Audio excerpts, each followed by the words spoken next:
ഭൂട്ടാനിൽ നിന്നും അനധികൃതമായി വാഹനങ്ങൾ കടത്തിയെന്ന കേസിൽ കസ്റ്റംസ് പോലീസിന്റെ സഹായം തേടി കേരളത്തിൽ എത്തിച്ചെന്ന് സംശയിക്കുന്ന 200 വാഹനങ്ങളിൽ 150 എണ്ണത്തിന്റെ രേഖകൾ കസ്റ്റംസ് ശേഖരിച്ചു. കൂടുതൽ വാഹന ഉടമകളുടെ മൊഴി കസ്റ്റംസ് രേഖപ്പെടുത്തും. ഭൂട്ടാനിൽ നിന്നും നിയമവിരുദ്ധമായി കടത്തിയ വാഹനങ്ങളിൽ 200 എണ്ണമെങ്കിലും കേരളത്തിലെത്തിയെന്നാണ് കസ്റ്റംസിന്റെ സംശയം. ഇതിൽ 150 വാഹനങ്ങളുടെ രേഖകൾ അന്വേഷണ സംഘം ശേഖരിച്ചു കഴിഞ്ഞു. വാഹന ഉടമകളിൽ അമിത് ചക്കാലക്കൽ, മാഹിൻ അൻസാരി എന്നീ രണ്ടുപേരുടെ മൊഴിയാണ് രേഖപ്പെടുത്തിയത്. ബാക്കിയുള്ളവരുടെ മൊഴിയും കസ്റ്റംസ് ഉടൻ രേഖപ്പെടുത്തും. കസ്റ്റംസ് റെയ്ഡിന് പിറകെ നിരവധി വാഹനങ്ങൾ ഒളിപ്പിച്ചുവെന്നാണ് സംശയം. അതിനാൽ തന്നെ വാഹനങ്ങൾ കണ്ടെത്താൻ പോലീസിന്റെ സഹായവും കസ്റ്റംസ് തേടി. ക്രമസമാധാന ചുമതലയുള്ള ADGPക്കാണ് വാഹനങ്ങൾ കണ്ടെത്തണമെന്നാവശ്യപ്പെട്ട് കസ്റ്റംസ് കത്ത് നൽകിയത്.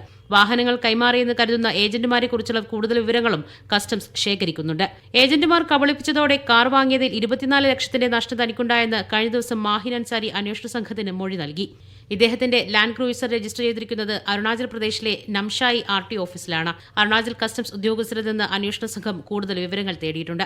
രേഖകൾ പരിശോധിക്കാതെയാണ് കസ്റ്റംസ് വാഹനങ്ങൾ പിടികൂടിയതെന്നാരോപിച്ച് നടൻ ദുൽഖർ സൽമാൻ നൽകിയ ഹർജിയിൽ ഹൈക്കോടതി കസ്റ്റംസിനോട് വിശദീകരണം തേടിയിട്ടുണ്ട്. മീഡിയ 1 കൊച്ചി.